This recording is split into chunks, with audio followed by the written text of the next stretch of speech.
Hello, I'm Gwendolyn Stripling, and welcome to my final project demonstration. Today, I'm presenting the Rural Healthcare Open Source Intelligence Security Assessment and Generative AI Analytics Platform, a serverless AWS solution that addresses a critical gap in healthcare cybersecurity. 60% of rural health hospitals operate with negative margins and minimal IT security budgets.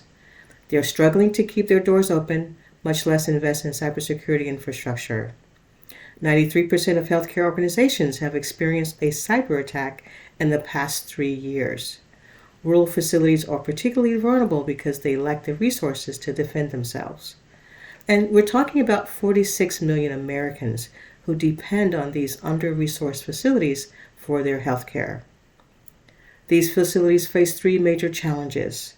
First, outdated infrastructure with unpatched systems, and exposed services that attackers can easily discover and exploit. Second, limited visibility. They often do not know their own security posture or what attackers can see from the outside.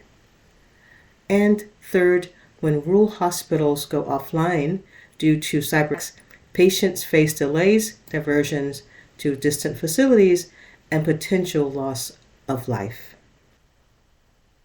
I've developed a serverless OSINT-based security assessment framework specifically designed for rural healthcare facilities. It uses AWS cloud services and integrates generative AI analytics to make security insights accessible to non-technical stakeholders. The platform has four major objectives. First, automate multi-domain security assessment across 5 critical areas. Second, leverage OSINT methodology for defensive intelligence gathering. Third, implement serverless architecture for scalability and cost efficiency. And fourth, integrate generative AI for natural language query capabilities so anyone can ask questions about their security posture in plain English. 5 security domains are evaluated: DNS and email security, SSL TLS certificates, HTTP headers, exposed services, and HIPAA compliance indicators. The healthcare security assessment begins with a Jupyter notebook. Here is the table of contents, and here is the introduction.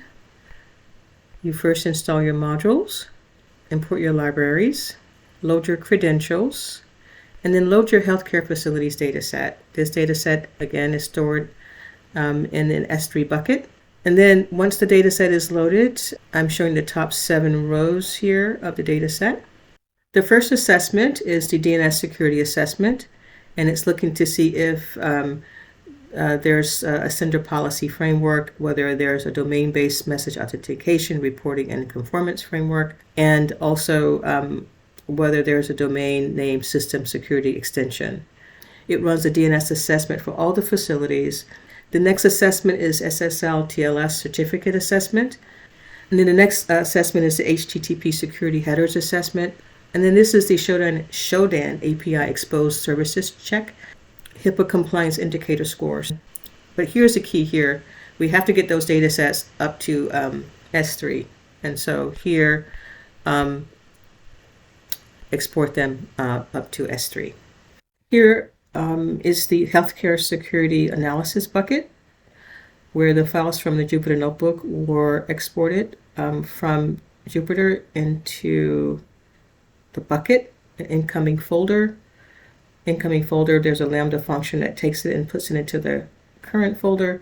And so here are the files that were exported from Jupyter: the DNS security assessment CSV, the exposed services assessment CSV, HIPAA compliance scores CSV, the HIPAA security headers assessment CSV, and the SSL TLS assessment CSV. The Lambda function that did that is here. Here's the code that performed that function. And so then the tables, the files rather, were basically the basis for the source, so that I could create tables to run queries against the data. And so here are some queries in Athena. This is the 10 most exposed facility, so run that. And there they are. These are the facilities that are most exposed. There's an exposure score. And this query here is the top exposed ports query. Go ahead and run that. Those are the top exposed ports, the number of total occurrences. This is also an exposed services query. I'm going to go ahead and run that. And then there's also exposure score distribution here. I'm going to go ahead and run that. You can see here the score range, the facility count percentage, and the average score. And here's the chat agent that I built in AWS Quick Suite. And so, again, the data sources are the source for the chat. So for example, the first thing I ask is show facilities most at risk. It identified 12 healthcare facilities currently at critical risk. And it also gave me the top 5 most vulnerable facilities requiring urgent intervention. It lists key concerns, recommended actions. I also asked her what are the most exposed services. And this is that report. The most exposed services, the critical attack service analysis, based on the data by location. So I could also expand this, by the way. It also shows, in a narrative fashion, what the most dangerous, risky port exposures are, immediate threat, recommended actions. I also asked it to create a horizontal bar chart showing the most exposed facilities. And so that chart is right here. And I'm going to ask it now another question or two, so you can see how it works. Which facilities are most exposed to SSL TLS attacks? And it's thinking this through.